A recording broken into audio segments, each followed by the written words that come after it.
నమస్తే. ఇన్నాళ్ళు నన్ను సపోర్ట్ చేస్తూ, ఎంకరేజ్ చేస్తూ మీ ప్రేమని నాకు అందిస్తున్న ప్రతి ఒక్కరికి కృతజ్ఞతలు. అలాగే ఈ వీడియో కూడా ఖచ్చితంగా మీకు ఉపయోగపడుతుంది. లైక్, షేర్ అండ్ సబ్స్క్రైబ్ చేసి మీ సపోర్ట్‌ని నాకు అందించండి. అలాగే ఈ వీడియో పట్ల మీకున్న అభిప్రాయాన్ని కామెంట్ సెక్షన్‌లో కామెంట్ చేసి తెలియజేయండి.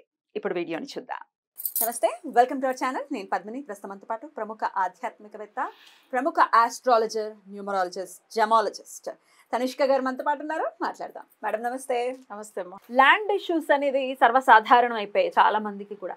ల్యాండ్స్ కొనుక్కుంటున్నారు, బాగానే ఉంది, కొనుక్కోవటం ఒక ఇష్యూ. రిజిస్టర్ అవ్వట్లేదు అనే దగ్గర నుంచి మొదలు పెడితే రిజిస్టర్ అవ్వట్లేదు అనేది ఒక సమస్య. అవును. లేకపోతే కబ్జాలకు గురైంది అనేది ఈ మధ్య కొంచెం తగ్గిందేమో కానీ ఒకంత ఉంది ఇంకా సమస్య. తర్వాత మాకు రానివ్వట్లేదండి మా వాళ్ళు, కోర్టులో వేసారు కేసు అవును అనేది ఒక సమస్య. ఇంకొక సమస్య, అసలు మేము కొనలేకపోతున్నాం.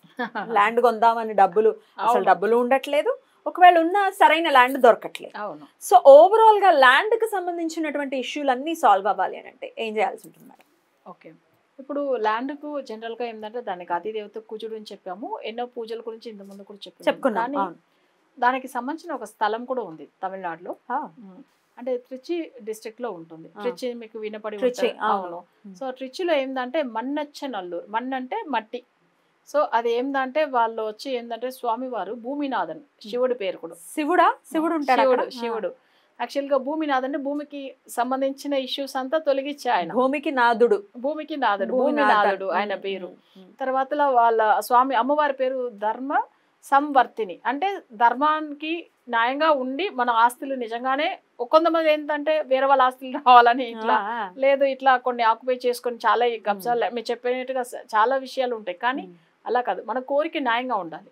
సో అలా చేసే అమ్మవారు అనమాట. ఇక్కడ మనకేందంటే ల్యాండ్ విషయంలో చాలా మందిలో మీరు అనేట్టుగా కొంతమంది ప్రాపర్టీ వచ్చి కొనాలని అనుకున్నా, లేకపోతే అసలు వాళ్ళకి రావాల్సిన షేర్స్ రాకపోయినా, లేదు కొన్ని మందిలో ప్రాపర్టీ సేల్ చేయాలని అనుకున్నా, లేకపోతే రియల్ ఎస్టేట్ బిజినెస్ లో ఉండాలి అనుకునే వాళ్ళకి కూడా ఉపయోగపడుతుంది. మంచిదే, సూపర్. ఎందుకంటే మన్నెచ్చ నల్లూరు అంటే అనిచ్చ నల్లూరు అంటే మట్టి సంబంధించిన సమస్యలు, భూమి సంబంధించిన సమస్యలు ఏవైనా కానీ దానికి ఒక పరిహార స్థలం అంటేనే అసలు ఈ స్వామివారి టెంపుల్. ఇది మన్నెచ్చ నల్లూరు, ఊరు పేరు కూడా మన్నెచ్చ నల్లూరు అంటే అక్కడ త్రిచి దగ్గర ఉంటుంది.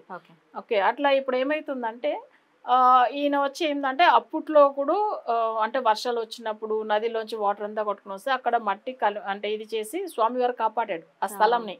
సో అది కూడా ఒక సామెత ఉంది అక్కడ, ఒక ఇది ఉంది అనమాట. అయితే పెద్ద టెంపుల్ అండి, పెద్ద టెంపుల్ అంటే ఫేమస్ టెంపుల్. స్వయంభులింగం స్వయంగా వచ్చాడు స్వామివారు. ఇప్పుడు తిరుచిలో మీరు చెప్పిన ఏరియా నల్లూరు వచ్చేస్తుంది గూగుల్లో. మీరు ఒకసారి కొంచెం ఫైండ్ అవుట్ చేయండి, అడ్రస్లు ఎక్కడ ఉన్నాయి ఏంటి అని ఫైండ్ అవుట్ చేయండి. సమస్య ఉంది కదా, కొంచెం కష్టపడాలి మనం కూడా, మన ఎఫర్ట్స్ కూడా కొన్ని ఉండాలి. అడ్రస్ పెట్టేయండి అని అనద్దు, ఒకసారి ట్రై చేయండి. వీళ్ళు వచ్చి ఏంటంటే అగస్త్య మహర్షి తాళపత్రాలలో రాసి పెట్టాడు అనమాట స్వామివారి గురించి కొన్ని కథలు. సో ఇవన్నీ ఆయన రియల్గా ఎలా వచ్చాడు ఇవన్నీ కూడా అగస్త్య మహర్షి చెప్పి తర్వాత దాన్ని కనిపెట్టారు. సో అప్పట్లోంచిదా ఈ స్వామివారు పూజించడము ఇలాంటిది. చాలా మందిలు ఆ స్థలానికి వెళ్ళి అంటే ఆస్తి గొడవలు ఉండేవాళ్ళు, ఇవన్నీ వెళ్ళి వచ్చిన తర్వాత వాళ్ళకి అంటే ఎంతో చేంజెస్ వచ్చినాయి. అయితే ఇది ఏంటంటే కొన్ని మట్టితో పూజ చేసేది ఉంటుంది. కొన్ని మందిలు ఇప్పుడు సేల్ చేయాలనుకున్నారు, వాళ్ళ స్థలంలో నార్త్ ఈస్ట్ కార్నర్లో ఈశాన్యంలోంచి కొన్ని మట్టి తీసుకెళ్ళాలి. ఒకవేళ వాళ్ళు ఏదన్నా వాళ్ళకి వచ్చి ప్రాపర్టీ కల్చరాలే సేల్ చేయాలనుకుంటే నుంచి తీసుకెళ్ళాలి కొన్ని. సో నార్త్ ఈస్ట్ కార్నర్ నుంచి నుంచి మాత్రమే మట్టి తీసుకెళ్ళి వెళ్ళాలి గుడి దగ్గర. అది ఒక చిన్నగా 3 సార్లు ఇట్లా తీసి మనం పెట్టి ఒక పేపర్ ఒక కవర్ లో వేసి తీసుకెళ్లి అక్కడ పంతుల దగ్గర ఇస్తే వాళ్ళు కొన్ని ప్రాసెస్ చెప్తారు, అది ఎట్లా చేయాలని. స్వామి వారికి అక్కడ కొన్ని శివలింగానికి కొన్ని పూజలు చేసి అర్చన చేస్తారు. ఇలాంటిది ఉంటుంది. ఒకవేళ అసలు మేము ఇంకా ల్యాండే కొనుక్కోలేదంటే మాకేం దానికి ఒక పూజ విధానం ఉంటుంది. అది కూడా చెప్తారు. మేము ల్యాండ్ కొనుక్కోవాలని అనుకుంటున్నామంటే అక్కడ స్థలంలో ఉన్న మట్టి సంబంధించింది వాళ్ళు పూజలు చేసి కొన్ని ఇస్తారు, అది ఇంటికి తెచ్చు. అవును, అంటే మన మట్టితో పూజ చేస్తే మనకు ల్యాండ్ గానే ఇస్తాడని మీనింగ్. అది బ్యూటిఫుల్. అసలు ఇంకొక సమస్య అండి, మన పెద్దవాళ్ళు కొన్నారండి కానీ ఆ ల్యాండ్ ఎక్కడుందో మాకు తెలీదు అని అంటారు. పేపర్స్ లేవు కానీ ఉంది, మాకు ల్యాండ్ ఉంది కానీ ఎక్కడుందో తెలియదు, పేపర్స్ ఉన్నా దాన్ని మేము వెతికి పట్టుకోలేకపోతున్నాము అని చెప్తారు. ఈ సమస్య కూడా సాల్వ్ అవుతుందా? అంటే అది కూడా ఏంటంటే మన స్వామి వారి దగ్గర కోరిక పెట్టుకోవాలి. అక్కడ వెళ్ళి దర్శనం దాంట్లో ప్రాపర్టీ కొనుక్కోవాలన్నా, అమ్మవాలన్నా, లేకపోతే షేర్స్లో ఏదైనా గొడవలు తోడు పుట్టిన వాళ్ళతో కజిన్స్తో ఉంటేనో, తర్వాత వచ్చి ల్యాండ్ కొన్నప్పట్లోంచి ఏదైనా ఇష్యూస్, హెల్త్ ఇష్యూస్ కానీ ఫైనాన్షియల్ది ఇట్లా చాలా మంది బాధపడుతూ ఉంటారు. అంటే కొన్ని ఆస్తులు వాళ్ళు కొనుక్కున్న తర్వాత కొంతమంది కలిసి రాదు. సో అట్లా ఉండే వాళ్ళు కూడా సో అక్కడ వెళ్ళి పూజించుకోవచ్చు. అంటే ఒక్కొక్క దానికి ఒక్కొక్క ప్రాసెస్ ఉంది ఆ టెంపుల్లో. ఇప్పుడు ఒకటి సేల్ చేయాలన్నా వాళ్ళు కొన్ని పూజలు చెప్తారు, ఒకవేళ కొనుక్కోవాలన్నా దానికి ఒక ప్రాసెస్ ఉంటుంది. సో ఇది పంతులకు మాకు సంబంధం లేదు. మీరు ఎవరైనా నెట్లో సెర్చ్ చేసుకుని డైరెక్ట్గా వెళ్ళొచ్చు. గుడి దర్శనం చేసుకున్నా కూడా ఈ సమస్యలు సాల్వ్ అవుతాయి. ఎందుకంటే ఇప్పుడు టెంపుల్కి వెళ్తాము, సో వాళ్ళు చెప్పేది కొన్ని మీకు ఒకవేళ తెలియకపోతే ఆ పూజ విధానం వాళ్ళు చెప్తారు, అలా కూడా చేసుకోవచ్చు. ఒకవేళ మీకు అట్లా ఇంట్రెస్ట్ లేదు, స్వామివారిని స్వయంలింగం కాబట్టి ఆయన దర్శనం చేసుకుని మీరంతలో మీరే కోరిక పెట్టుకుని వచ్చి మీకు ఆ ల్యాండ్ విషయంలో మీకు అసలు సాల్వ్ అయిన తర్వాత మళ్ళీ ఎప్పుడైనా వెళ్ళి దర్శనం చేసుకోవచ్చు. సో మీరు పంతులు చెప్పిదా చేయాలని కూడా లేదు. ఒకవేళ అట్లా చేసుకోవడానికి వీలు కాదు, వాళ్ళ ఏంది పెద్దగా ఏం తీసుకో, ఏదన్నా పూజల గురించి అప్పట్లో అర్చనకు ఏదన్నా అభిషేకానికి అట్లా తీసుకుంటారు. ఒకవేళ అది భగవంతుడికి వీళ్ళు చేసుకునే ఇది ఉంటే చేసుకొని వాళ్ళ ఇష్టం, క్లయింట్ ఇష్టం. అది కూడా చేసుకోకపోతే ఎట్లా? చేసుకోవాలి కదా స్వామికి అభిషేకం. స్వామి వారికి చేయడం వచ్చి మనకు వచ్చి శివుడికి అభిషేకం చేస్తేనే పూర్వజన్మ పాపాలు తొలిగిపోతాయి.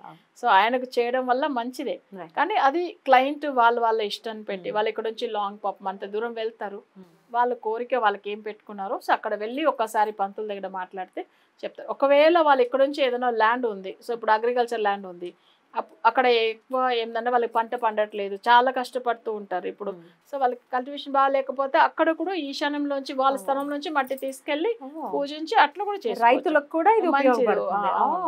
అట్లా కూడా చేసుకోవచ్చు. ఇప్పుడు మన భూమి ఉంది కాబట్టి మట్టి తీసుకెళ్ళవచ్చు, ఒకవేళ కొనుక్కునేదానికి ఉంటే వాళ్ళే కొన్ని చేస్తారు పూజలు. ఇట్లా ఎట్లా కావాలన్నా మనం సాల్వ్ చేసుకోవచ్చు. స్వామివారు అమ్మవారు ఇద్దరు మేజర్గా అక్కడ అమ్మవారు ఏంటంటే న్యాయ ధర్మం అంటే ధర్మ రీతిలోనే వెళ్తుంది. అంటే అమ్మవారి పేరే ధర్మ సంవర్ధిని. ధర్మ సంవర్ధిని అంటే పేరు చూడండి అమ్మవారి పేరు. ఎందుకంటే చాలా మంది చూడండి అంటే అన్యాయంగా వేరే వాళ్ళ ప్రాపర్టీ కొనుక్కోవాలి, అలాంటి పరిస్థితులు ఉంటే వెళ్ళినా అంతే కదా. ధర్మ మార్గాన్ని ఉండాలి, ధర్మం మీ పక్షాన్ని ఉంటేనే మీ కోరిక తీరుతుంది. అవును. ఇప్పుడు ఒక నలుగురు అన్న తమ్ముళ్ళు ఉన్నారు, వాళ్ళకి ఈక్వల్ షేర్ వచ్చింది, కానీ తమ్ముడిది నాకే కావాలని అట్లా వెళ్తే వేస్ట్. ఇప్పుడు అన్ని కేసెస్ అవేనండి బాబు, తమ్ముడికి ఇవ్వనివ్వరు, ఇట్లా ఉంటారు అసలు. అలాంటి వాళ్ళు కూడా ఉంటారు. బట్ అట్లా కాదు, మనం న్యాయంగా వెళ్ళి కోరిక పెట్టాలి దేవుడి దగ్గర. అలా ఉంటేనే దేవుడు చేపిస్తారు, లేదంటే చేయడు. అది కూడా మీకు చెప్పాలి. ఎందుకంటే ఇప్పుడు చాలా మంది ఈ విషయాల గురించి ఏదో దేవుడు మనం తప్పు చేసుకుంటూ ఉన్నా మనకు మంచిది చేస్తున్నాడని అనుకుంటారు, కానీ తప్పకుండా ఒక రోజు దానికి శిక్ష ఉంటుంది. సో అది న్యాయంగా వెళ్ళాలి అంతే. సరే, అలా ఎవరైనా కానీ ప్రాపర్టీ ఇష్యూస్ వల్ల సమస్యలు మరీ ఎక్కువ ఉంది, రియల్ ఎస్టేట్ చేసే వాళ్ళు కూడా వెళ్ళి చేసుకోవచ్చు. భూమినాథ స్వామిని తప్పక నమ్మండి, ఆయన మంచిదే చేస్తాడు. మీ క్లయింట్స్ కి మీరు చెప్పారా? చాలా మందికి చెప్తూ ఉంటాం. అయితే తమిళనాడు ఒకవేళ లాంగ్ ఉంది వెళ్ళలేము అంటే అప్పుడు వాళ్ళకి ఏదైనా పూజలు మనం చేపిస్తాం. మీరు ఎలాంటి పూజలు చేయిస్తారు? మేము వచ్చి ఏంటంటే ఇట్లానే ఇప్పుడు ఎవరైనా నెగిటివ్గా ఉంది వాళ్ళ స్థలంలో ఏదైనా ఉంటే దానికి వశీకరణం చేపిస్తాము. ఒకవేళ ల్యాండ్ సేల్ చేయడానికి గురించి చేపిస్తాము. అవి కాకుండా ఏదైనా కొత్తగా వాళ్ళ సొంత గ్రహం అంటే ఇప్పుడు మన కూడా విజయవాడలోంచి ఒక క్లయింట్ వాళ్ళు కూడా ఏంటంటే వాళ్ళకి అసలు చాలా రోజుల నుంచి ఒక హౌస్ కొనుక్కోవాలని ఒక ప్లాన్లో ఉన్నారు, కానీ డబ్బులు ఉన్నా కానీ కొనలేకుండా పోతున్నారు. ఏదో ఒక రీజన్ వల్ల ఆ డబ్బులు వస్తుంది, మళ్ళీ ఖర్చు చెప్పి మళ్ళీ వేరే ఏదో ఒక సమస్య. బట్ మన రెమెడీ ఇచ్చిన తర్వాత వాళ్ళ హౌస్ కొనుక్కుని చాలా మంచిగా అయిపోయారు. సో ఇట్లా వశీకరణ పూజలు ఉంటుందండి, వాళ్ళ జాతక రీతిగా చేపిస్తాం మనం. జాతక రీత్యా చేయించుకుంటారు. లేదు వెళ్తాం మేము స్వామి దర్శనం చేసుకుంటే చక్కగా త్రిచి వెళ్ళండి. లాంగ్ ఏమిటి లాంగ్, మన సంవత్సరం చాలా చక్కగా రిసీవ్ చేసుకుంటారు, చక్కగా వింటారు, వెళ్ళే ప్రయత్నం చేస్తున్నారు.